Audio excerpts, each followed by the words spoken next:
እንደዚህ ተብላችሁ ታውቃላችሁ? ከዚህ በፊት ግፊታችሁ ከፍ ያለ ነው፣ መድኃኒት መጀመር ይኖርባችኋል ተብላችሁ ሊሆን ይችላል በሐኪማችሁ። ነገር ግን የመጀመሪያ ሪአክሽናችሁ ከባድ ነው የሚሆነው። ኖ ዶክተር፣ እኔ እኮ ምንም የሚሰማኝ ስሜት የለም፣ ምንም ሳይሰማኝ መድኃኒት ባልወስድ ምን ችግር አለው? ሁሉም የሚሰማኝ ነገር በጣም ጥሩ ነው ብላችሁ ሊሆን ይችላል።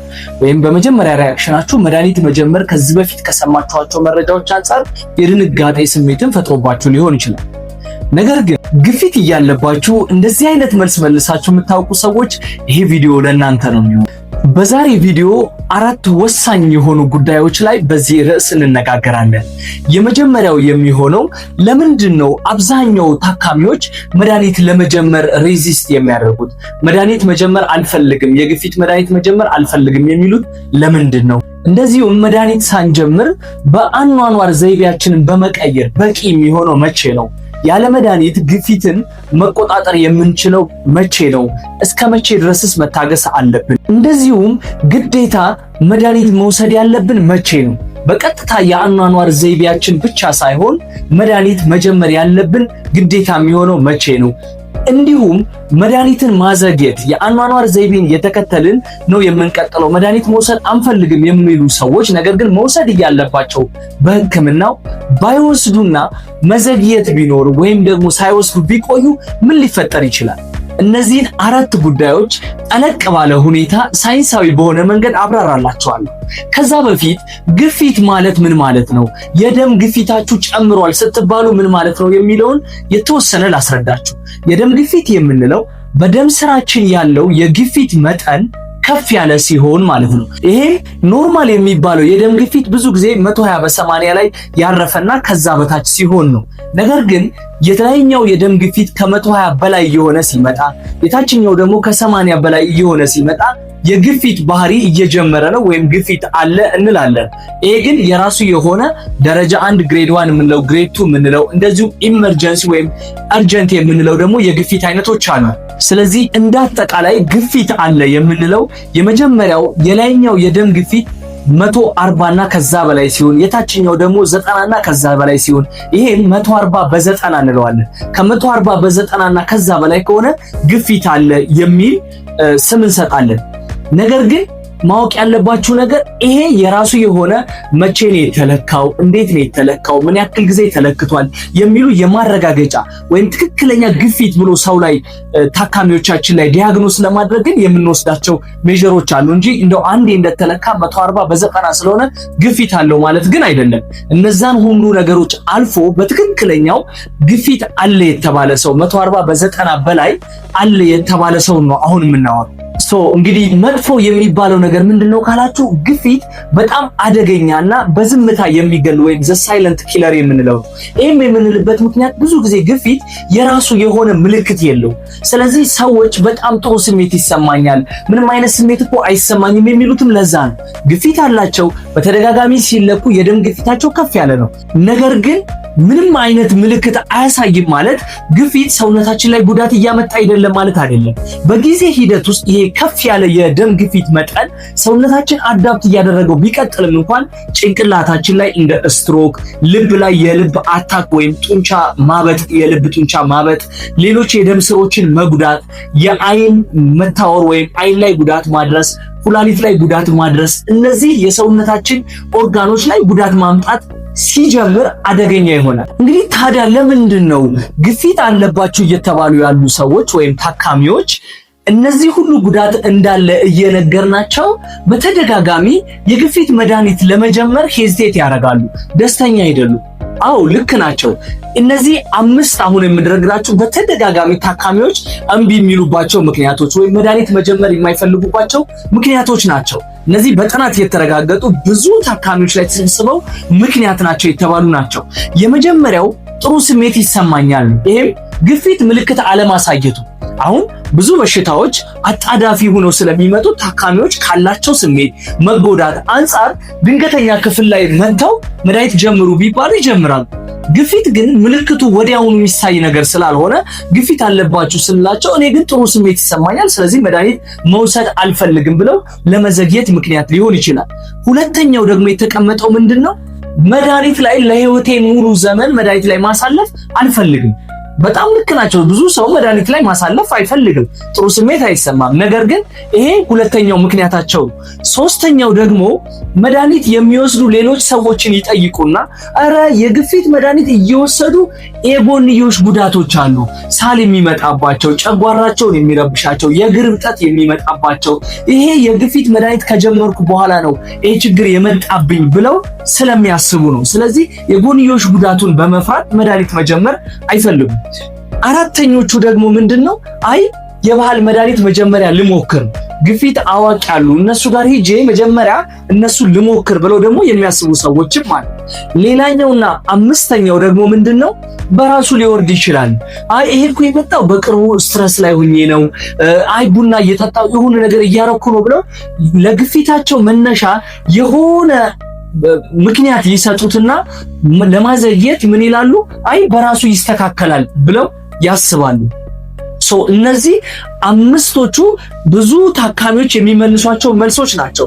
በእርግጥ እነዚህ ሁሉ ልክ ናቸው ማለት በራሳቸው ሰዎቹ ይሄንን ማለታቸው ወይም ታካሚዎቻችን ይሄን ማለታቸው ልክ ናቸው። ማንም ለረጅም ጊዜ መድኃኒት ላይ መሆን አያስደስተው። ስለዚህ እዚህ ላይ ወሳኝ የሆነው ጥያቄ ባለሙያው ላይ ይወድቃል። ባለሙያው ይሄ ግፊት በጊዜያዊ መንገድ የመጣ ነው ወይስ ስር የሰደደ ነው የሚለውን ከግፊት መነሻ አንጻር ያያል። ይሄንን ካየ በኋላ እንግዲህ ግፊት ማንወስድ ከሆነ ትሪትመንት ወይም መድኃኒት በአኗኗር ዘይቤያችን በማስተካከል ይሁን ወይም ደግሞ መድኃኒት በመጀመር ይሁን ግፊታችንን በማንኛውም መንገድ ማስተካከል የማንችል ከሆነ ሊያመጣቸው ስለሚችሉ ጠንቆች ግን በደንብ መረዳት መጀመሪያ ያስፈልጋል። ስለዚህ ያልተቆጣጠርነው ግፊት ቀስ በቀስ ሰውነታችን ላይ አደገኛ የሆኑ ጠንቆች ያመጣል። እነዚህ ጠንቆች ደግሞ አንዴ ከተፈጠሩ አብዛኛዎቹ የማንመልሳቸው ናቸው። ለምሳሌ ጭንቅላታችን ላይ ስትሮክ ሊያመጣ ይችላል። አንዴ የሆነ ሰው የደም ስሩ ተቋርጦ ወይም ደም ፈሶ በግፊት ምክንያት ስትሮክ ከመጣ ሰውነት ፓራላይዝ ከሆነ በኋላ መመለስ በጣም ከባድ ነው ወይም ደግሞ አይቻልም። ሁለተኛ የልብ ፌል ማድረግ ነው። ስለዚህ አንዴ ሀርት ፌለር ወይም የልብ አታክ ተፈጥሮ ፌል ካደረገ በኋላ የልብን መጎዳት ወደኋላ መመለስ በጣም ከባድ ነው ወይም አይቻልም።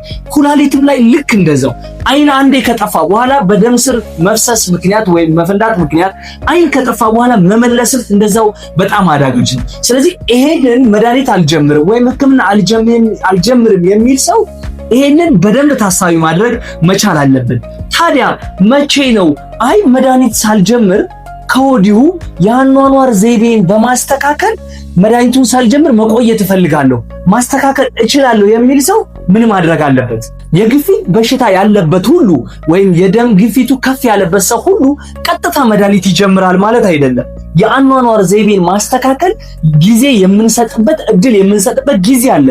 ይሄንን የሚያደርጉ ሰዎች እነማን ናቸው? ሁሉም ደግሞ አይደሉም።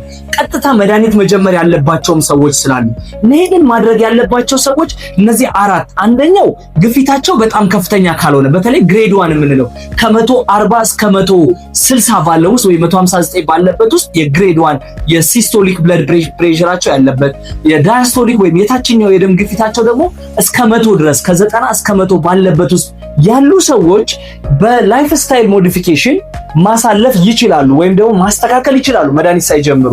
ሁለተኛ በቅርብ ዲያግኖስ የተደረገው ገና አዲስ ዲያግኖስ፣ ይሄ ዲያግኖሲስ ገና አሁን ከሆነ እድል ልንሰጣቸው እንችላለን። የከፋ ግፊት አይደለም፣ ስለዚህ መድኃኒት ቀጥታ መጀመር ላይኖርባቸው ይችላል ብለን እድል ልንሰጣቸው እንችላለን። ሶስተኛ የሰውነታችን ቅድም ያልኳቸው ኦርጋን ጭንቅላት ላይ፣ ልብ ላይ፣ ኩላሊት ላይ፣ አይን ላይ፣ የደም ስሮቻችን ላይ ጉዳት ያላመጣ እንግዲህ ለረጅም ጊዜ ግፊት ከነሱ ጋር ቆይቶ ሰውነታችን አዳፕት ያደረገ ኦርጋን ዳሜጅ ካላመጣ ጉዳት ያደረሰ ካልሆነ እድል ስለሚሰጠን ያለ መድኃኒት የኑሮ ሁኔታን በማሻሻል ማድረግ እንችላለን። ሌላውና የመጨረሻው ደግሞ ሌሎች ተጓዳኝ በሽታዎች እንደ ስኳር እንደዚሁም የኩላሊት ችግር የሌለባቸው ሰዎች ከሆኑ ይህንን እድል መጠቀም ይችላል።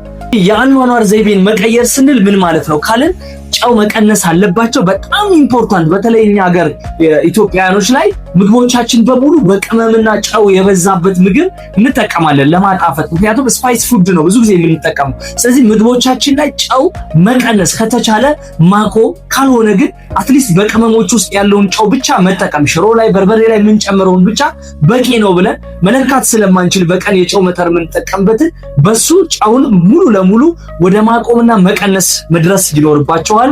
ከዛ ውጭ ክብደት መቀነስ፣ በተለይ ትርፍ የሆነ ክብደት ካላችሁ ክብደታችሁን መቀነስ ይኖርባቸዋል። ኤክሰስ ዌይት አለኝ ብላችሁ ካሰባችሁ ወይም ደግሞ ሕክምና ቦታ ስትመጡ ክብደታችሁ ተሰርቶ ይሄ ከጾታ ከእድሜያችሁ ካላችሁ አንፃር ክብደታችሁ ከፍ ያለ ነው፣ ትርፍ የሆነ ክብደት አላችሁ ከተባላችሁ እሱን መቀነስ ያስፈልጋል።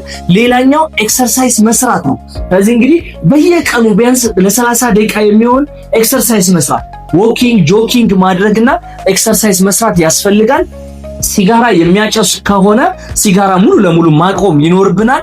አልኮል የሚጠጣ ሰው ከተቻለ ማቆም፣ ምንም ሴፍ የምንለው አልኮል ስለሌለ አልኮል ማቆም ይኖርበታል። ከዛ ውጭ ደግሞ ስትረስ ካለ፣ ጭንቀት ካለ፣ እንቅልፍ ጥሩ ካልሆነ የእንቅልፍን ሁኔታ ማስተካከል፣ ከልክ ያለፈ ጭንቀት የሚመጣባቸው ሁኔታዎች ካሉ ደግሞ እነሱን ማስተካከል ያስፈልጋል። ይሄ ላይፍ ስታይል ሞዲፊኬሽን ወይም ደግሞ የአኗኗር ዘይቤን ማስተካከል እንደኛ ሀገር በጣም ከባድ ነው። ምክንያቱም ይሄ ግፊትን በጣም በጥሩ ሁኔታ ቤት ውስጥ በተለይ ኮንቲኒየስሊ ሞኒተር ወይም አቅራቢያ ባለ ጤና ተቋም እየሄደ ለተከታታይ ግፊትን ለሚቆጣጠር ሰው። ስለዚህ ግፊትን በስነ ስርዓት እየተቆጣጠረ መሆን ይኖርበታል። አለበለዚያ ቅድም ያልኳቸው የሰውነት አካላቶችን መጎዳት ሊያመጣ ይችላል። እነዛ ደግሞ መጡ ማለት መመለስ የማንችለው ስለሆነ በጣም አስቸጋሪ ይሆናል። ይሄ ጥንቃቄ የሚፈልግ የኢንተርቬንሽን ወይም ደግሞ የሕክምና ዘዴ ነው። አንዱ ከመድኃኒት ውጭ ያልኳችሁ እነዛን መስፈርቶች ላሟላ ታካሚ ማለት ነው። ታዲያ መድኃኒት መጀመር ግን ግዴታ የሚሆነው ወይም ደግሞ አስፈላጊ የሚሆነው መቼ ነው ካላችሁ እንግዲህ መድኃኒት አስፈላጊ የሚሆንባቸው ግፊታቸው ከ160 እና ከዛ በላይ የሆነ የሲስቶሊክ ብለድ ፕሬሸራቸው ወይም የላይኛው የምንለው 160 እና ከዛ በላይ፣ ዳያስቶሊኩ ደግሞ 100 እና ከዛ በላይ። ቀደም እስከ 100 ብለን ነበረ። ስለዚህ ይሄኛውንም እስከ 159 ወይም 160 ድረስ ብለን ነበረ። ከ160 በመቶ በላይ የሆኑ ሪከርድ ያለው ሰው ግን ኦርጋን ዳሜጅ ስለሚያመጣ የአካል መጎዳቶችን ስለሚያመጣ ይሄ ቀጥታ መድኃኒት መጀመሩ የተሻለ እንዲሆን ይመከራል። ስኳር ያለ ከሆነ ቅድም ያልኳችሁ ኩላሊት ያለበት ሰው ካለ እንደዚሁም ደግሞ የታወቀ ከዚህ በፊት ስትሮክ ወይም የልብ ህመም ያለበት ሰው ቀጥታ መድኃኒት ቢጀምር የተሻለ ነው። እንደዚሁም ላይፍ ስታይል ቅድም ያልነው ሞክሮ ፌል ካደረገ መድኃኒት ኢሚዲየትሊ መጀመር ይኖርበታል። ምክንያቱም በአኗኗር ዘይቤ ቢያንስ እንግዲህ ለ3 ወር ሞክረ ነው ፌል ካደረገ ይሄ መድኃኒት መጀመር ያለበት ሰው እሱ ይሆናል ማለት ነው። እንግዲህ ጥሩ ዜና ሁለት ነገሮችን ልንገራችሁ። ሁለት መልካም ነገሮች ምንድናቸው? አንደኛው የግፊት መድኃኒቶች አብዛኛው ሴፍ መሆናቸው፣ በገንዘብ ደረጃ በቅናሽ የሚገኙ መሆናቸው፣ አክሰሰብል መሆኑና እነዚህ መድኃኒቶች በጣም የተጠኑ መሆናቸው የተወሰነ ሪሊፍ ይሰጠናል። ሌላኛው ደግሞ መድኃኒት ለዘላለም መውሰድ ማለት አይደለም። መድኃኒት ብትጀምሩ እንኳን እስቲ የላይፍ ስታይል ሞዲፊኬሽን ቅድም ፌል አድርጎብኛል ያላችሁት ለኦርጋን ዳሜጅ ከመድረሳችሁ በፊት ለመከላከል ስለምንፈልገው እንጂ መድኃኒቱን አሁንም መድኃኒት ጀምራችሁ እስቲ የማቆም እድል ይኖራችኋል። ይሄ ለህይወት ሙሉ ትወስዳላችሁ ማለት አይደለም። መድኃኒት መውሰድ አልፈልግም የምትሉ ሰዎች እርግጠኛ መሆን ያለባችሁ አሁንም መድኃኒታችሁን እየወሰዳችሁ በአኗኗር ዘይቤን በመቀየር ቅድም ያልኳችሁን የአኗኗር ዘይቤን በመቀየር መድኃኒት ከመውሰድ መላቀቅ ትችላላችሁ። ነገር ግን ጠንካራ ሆናችሁ ጽናት ኖሯችሁ የአኗኗር ዘይቤያችሁን በማስተካከል ቅድም ያልኳችሁን ምክሮች በማምጣት ግፊታችሁን ማውረድ ስትችሉ የመድኃኒት መጠን እየተቀነሰ በሕክምና ባለሙያ እየታየ ከመድኃኒት ነፃ ሆናችሁ በአኗኗር ዘይቤ መቀጠል ትችላላችሁ። ያንን ግን የምናደርገው ይሄንን በጣም ስትሪክት መሆን ከቻላችሁ። የማጠቃለያ መልእክቴ ምንድነው የሚሆነው? ግፊት አለባችሁ ተብላችሁ መድኃኒት መጀመር አለባችሁ የተባላችሁ ሰዎች የመጀመሪያው ነገር ከሐኪማችሁ ጋር በደንብ መማከር፣ ያለኝ የግፊት ደረጃ ምን ያክል ነው? ከመድኃኒት ውጭ መታከም የሚችልበት ደረጃ ላይ ነው ወይስ አይደለም? ከዛ ውጭ የሚሆን ከሆነ ምን ማድረግ አለብኝ? ለምን ያክል ጊዜስ በዛ መቆየት አለብኝ? የግፊት ሁኔታዬን እንዴት መቆጣጠር አለብኝ የሚለውንና የግፊት ቁጥሬ ምን ያክል ነው? ክፉ የሚባለው ወይም ጥሩ የማይባለው እንዴት ሲሆን ነው፣ ምን ጉዳቶች ሊያመጣ ይችላል የሚለው ጠለቅ አድርጋችሁ ከሐኪማችሁ ጋር ረጅም ጊዜ ወስዳችሁ እነዚህ ጥያቄ እየጠየቃችሁ መረዳት ይኖርባችኋል። ከተረዳችሁ በኋላ ሐኪማችሁ በደንብ አድርጎ እነዚህ ነገሮች ስለሚያብራራላችሁ የትኛው አማራጭ ለእናንተ ጥሩ እንደሆነ ትገነዘባላችሁ።